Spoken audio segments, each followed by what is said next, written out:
There is something deeply unsettling about realizing your own body might be lying to you. In the highest penthouse in Seoul, where glass walls reflect a city that never truly sleeps, Seo Junhwan felt the first wave of dizziness as he stared at the distant river lights. It wasn't pain. It wasn't fear. It was a subtle weakness, as if someone had slowly turned an invisible dial inside him. Was it merely exhaustion after years of commanding dangerous men? Or was something darker hiding behind that growing sensation? No, it wasn't fatigue. And it wasn't coincidence. Someone was interfering with his body's natural rhythm. Calculated, silent, cruel. Junhwan had always believed control was the foundation of survival.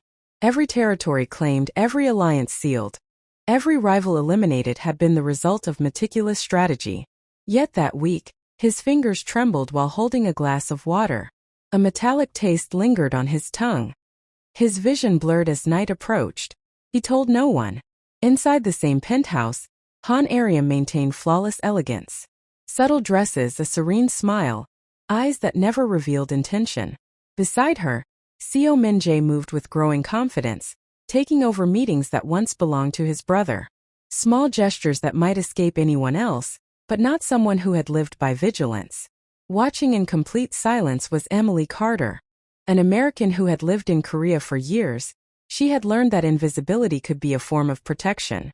While clearing glasses and organizing documents, she noticed something off. Vitamin bottles out of place. Capsules replaced. Conversations abruptly ending when she entered the room. One night, as she brought tea into the office, she heard Min-jae murmur. The doctor confirmed it. No one will suspect. Aryam replied with calm coldness. In a few weeks, everything will be ours. Emily felt her blood run cold. She didn't need to hear more. The next day, Junhwan nearly collapsed during a private meeting. As he gripped the table for support, his breathing felt distant, like it belonged to someone else. And then something shifted. While everyone believed the boss was simply ill, someone inside that penthouse already knew the truth. And that person did not wear a tailored suit or carry a weapon. She carried courage. That night, after finding a small envelope hidden in the master bathroom cabinet, containing fine powder and printed medical instructions, Emily was certain. This wasn't negligence. It was a slow execution. And if no one acted immediately, the most feared man in Seoul would die believing his fall was the result of his own exhaustion. But it wouldn't be. When Emily entered the office that night, she didn't just bring suspicions, she brought proof. Junhwan was leaning over the desk, his breathing heavy with restrained effort. At the sound of the door closing, he looked up with instinctive coldness. I need you to see something, she said, holding out the simple burner phone she had kept hidden in her uniform pocket. On the screen was a video recorded just hours earlier in the service corridor. The image trembled slightly, but it was clear enough. Seo Min-jae was speaking with the organization's most trusted enforcer. Keep adjusting the dose.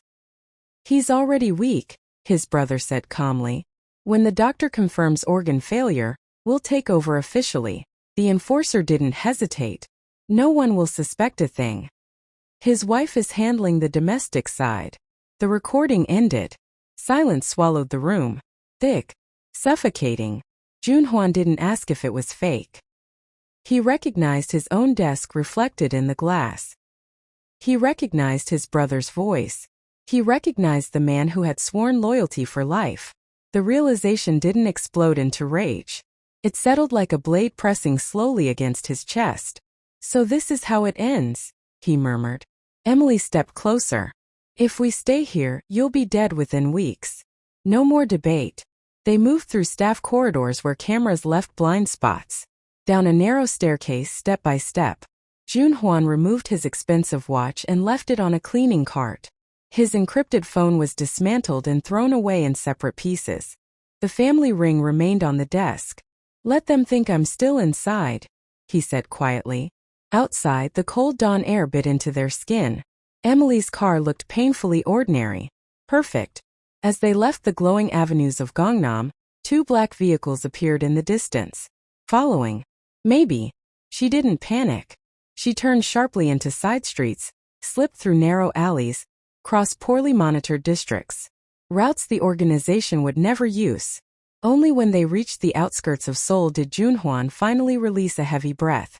Inside her small apartment, the truth deepened. "It's not just your brother," she revealed. "Your enforcer already received half the payment.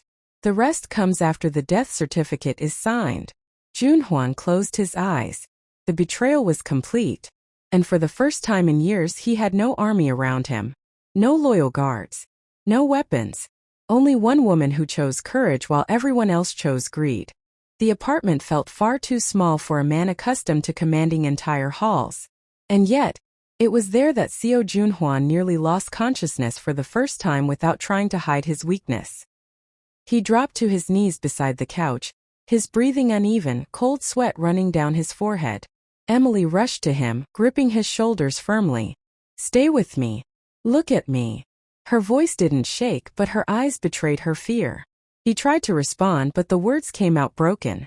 "I should have seen it." It wasn't just physical pain. It was humiliation. A leader who had survived ambushes, territorial wars, and external betrayals was being defeated inside his own home. Minutes later, the doctor arrived. Dr. Yoon Haein checked his pupils, examined his trembling hands, and demanded complete silence. The small bedroom turned into an improvised treatment room. "Arsenic," she confirmed after reviewing samples and symptoms. "Low dose. Continuous. Designed to look like natural decline." Emily felt her stomach twist. Even knowing the truth, hearing it spoken aloud made it more real. Junhwan shut his eyes tightly. "My wife served the tea every night," he murmured, almost in disbelief. There was no hatred in his voice, only shock. The doctor began emergency treatment, combining basic solutions with medication she had brought discreetly. It wasn't a hospital. There were no advanced machines. Only knowledge and urgency. Hours later, while he slept under the effect of the improvised four, Emily remained seated beside him. She watched the man who had always seemed untouchable. No tailored suit. No rigid posture. No authority stamped across his expression. Just human. When he finally woke, the silence broke in an unexpected way. "I was never afraid of dying," he confessed, his voice rough. "But being betrayed by blood, that corrodes you." She took a steady breath before answering. "You weren't weak. You trusted the people you were supposed to trust." He slowly turned his head toward her. "And you? Why didn't you let me fall?" Emily hesitated, then chose honesty.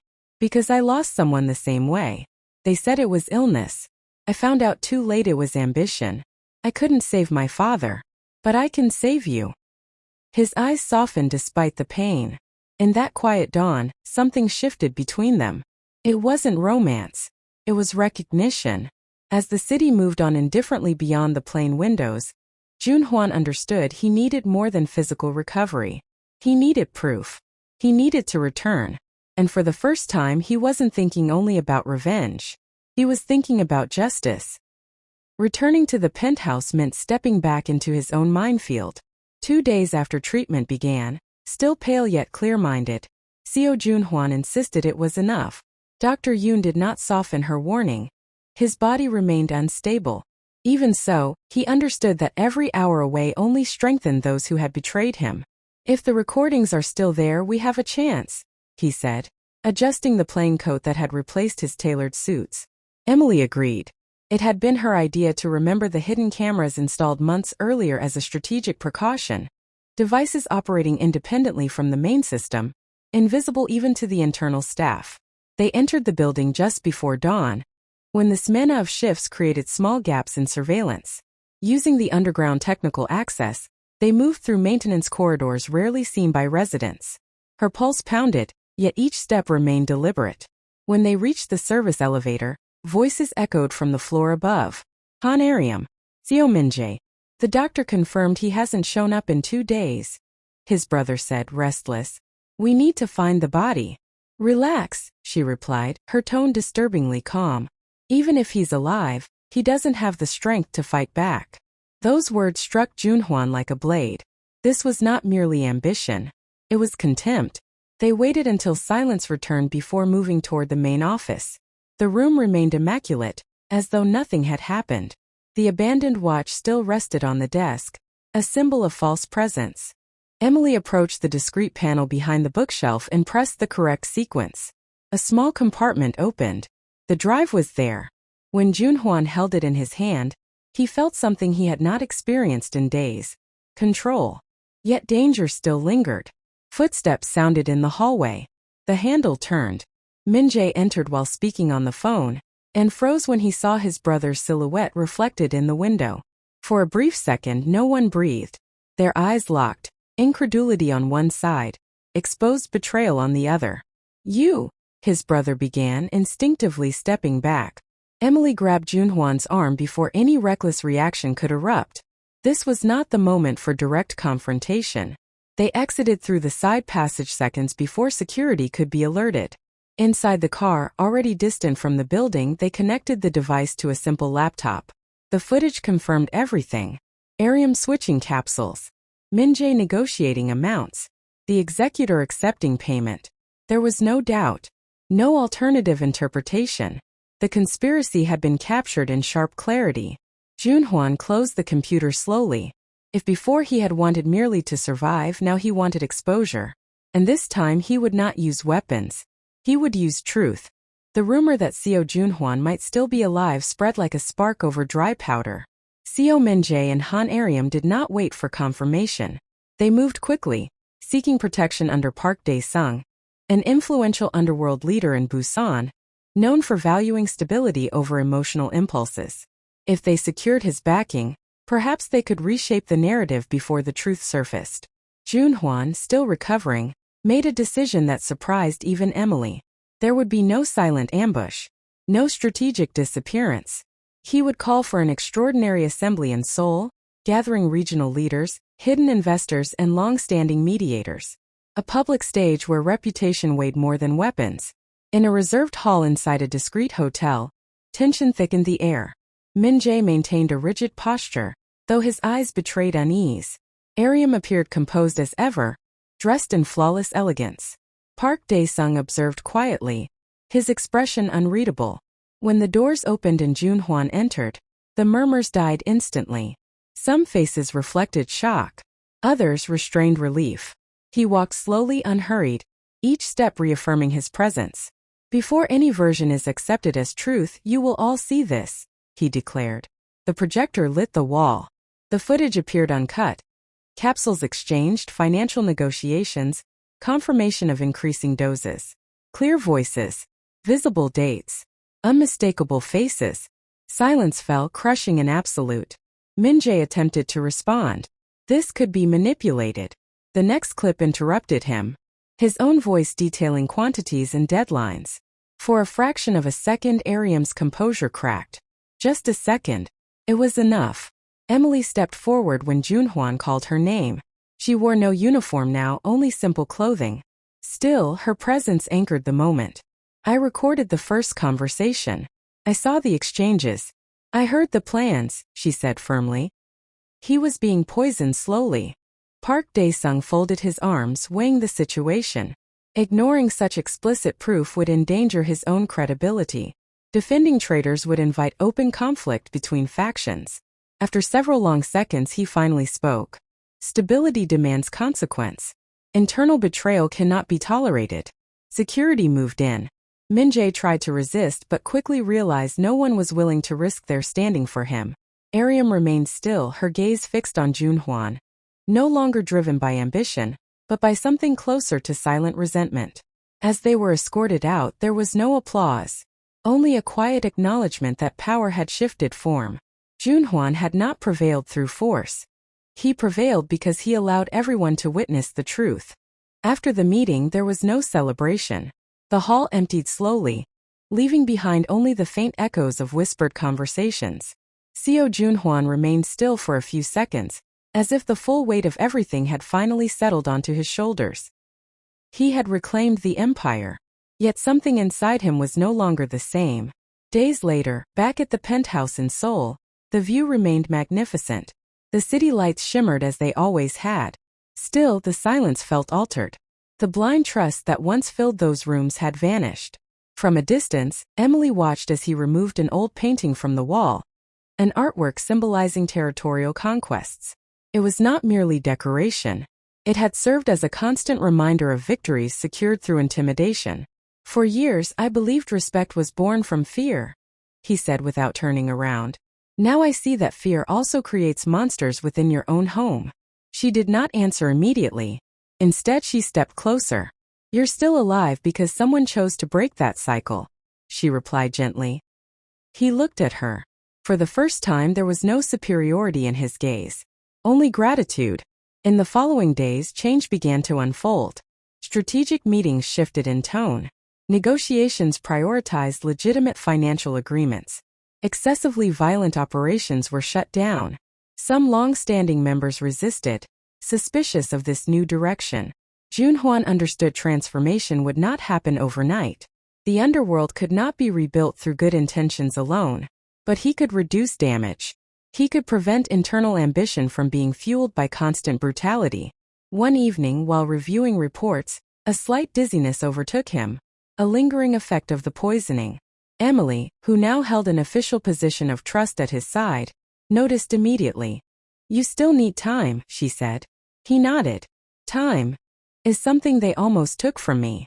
A comfortable silence settled between them. I don't know if I deserve redemption, he confessed quietly. Emily held his gaze. Maybe redemption isn't about deserving. Maybe it's about choosing differently. Her words lingered. Outside, Seoul continued to pulse, indifferent to the internal shifts within that quiet empire. Junhwan approached the window, but this time he did not observe the city as its unquestioned ruler. He looked at it as someone granted a second chance. And for the first time he was not thinking only about power. He was thinking about the future. Transformation did not unfold without resistance. Several veterans within the organization began questioning recent decisions. Territories once controlled through intimidation were now secured with formal contracts. Shadow operations were shut down. Profits declined temporarily. Whispers multiplied along the corridors. Seo Junhwan understood that genuine change always generates instability.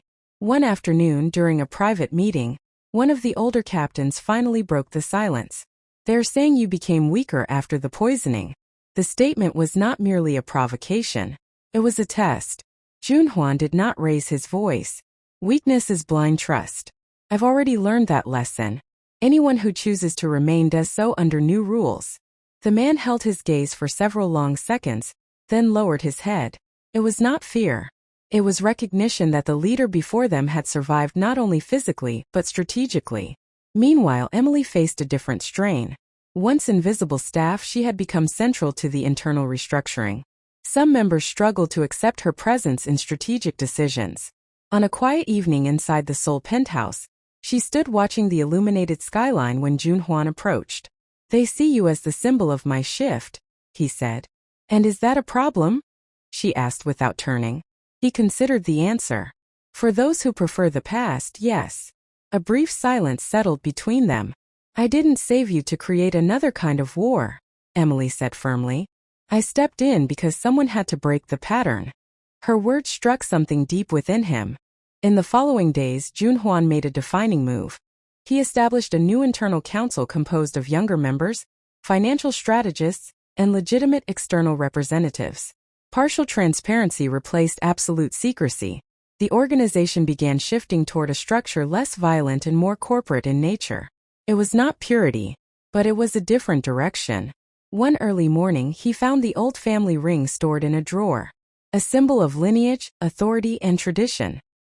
He studied it for long minutes before placing it back on his finger, not as a reminder of dominance, but as a reminder of what had nearly destroyed him. When he returned to the main room, he found Emily seated, reviewing documents. Do you still believe I can change all of this? He asked. She looked up. I believe you already started. There were no grand romantic declarations between them. No dramatic confessions. What existed was stronger. Trust forged at the edge of death. And while the city continued pulsing beneath Seoul's lights, an empire once born from fear slowly began relearning the meaning of choice. It was an autumn evening, and Seoul shimmered beneath a gentle chill. The penthouse no longer carried the heavy atmosphere it once had. Fewer guards moved through the corridors. Less tension lingered in the air. The quiet now felt genuine. Emily stood on the balcony, watching distant lights flicker across the skyline. Even after months holding an official position beside him, she still felt slightly out of place in that luxurious space. Part of her remained the woman from a modest apartment, driving an old car through narrow streets on the outskirts of the city. Junhwan approached without announcing himself. "I almost died without ever choosing anything for myself," he said, resting his hands on the railing. She turned toward him, curious. "You chose to survive." He shook his head. "Surviving was the outcome. Changing was the decision. And that decision began because of you." A soft breeze lifted her hair. For a moment neither spoke. "For years I believed attachment meant vulnerability," he continued. "Blood betrayed me. Alliances sold themselves. But you stayed when there was nothing to gain." Emily felt her heart quicken. Yet she kept the calm that had always defined her. "I stayed because it was right." He inhaled slowly, as though each word demanded more bravery than any armed confrontation he had ever faced. "I stayed because it was right." He inhaled slowly, as though each word demanded more bravery than any armed confrontation he had ever faced. "I don't want you beside me out of obligation or gratitude. I want you here because you choose to be." She held his gaze. "Are you asking or declaring?" For the first time since they met, Junhwan smiled lightly.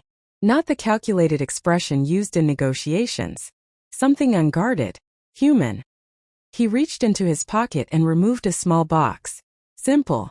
Without extravagance. "I'm asking, Emily Carter, will you walk with me? Not as a shadow, not as protection, but as my partner." The silence that followed was not hesitation. It was contained emotion. She thought of her father. Of the night she chose to intervene. Of the proud man now learning vulnerability. "I will," she answered softly yet firmly. He slipped the ring onto her finger. It was not a symbol of possession. It was a promise of mutual choice. Below them, the city continued to pulse. The empire would still demand difficult decisions. The past would never disappear entirely. But on that balcony beneath Seoul's lights, the man who built power through fear did something he once believed impossible. He chose love without strategy. And this time there were no shadows plotting in the dark. Only a future waiting. This story is not only about betrayal, influence, or conspiracy. It is about choice. Seo Junhwan built an empire rooted in fear, believing absolute control meant security. Yet misplaced trust and the absence of genuine connection nearly destroyed him. He survived not because of strength or status, but because someone unseen chose courage. Emily proved that position does not determine impact. Sometimes the most underestimated person carries the strongest moral compass. Her action interrupted a cycle of ambition and violence. The greatest victory here was not exposing betrayal. It was choosing transformation after survival. Now I want to hear from you. Do you believe someone who built authority through fear can truly change? Or does the past always find a way to pull them back? Share your thoughts in the comments. I genuinely want to know what you think. If this journey moved you, surprised you, or made you reflect, show your support by leaving a like and subscribing to the channel, so you don't miss the next stories filled with emotion, twists, and decisions that reshaped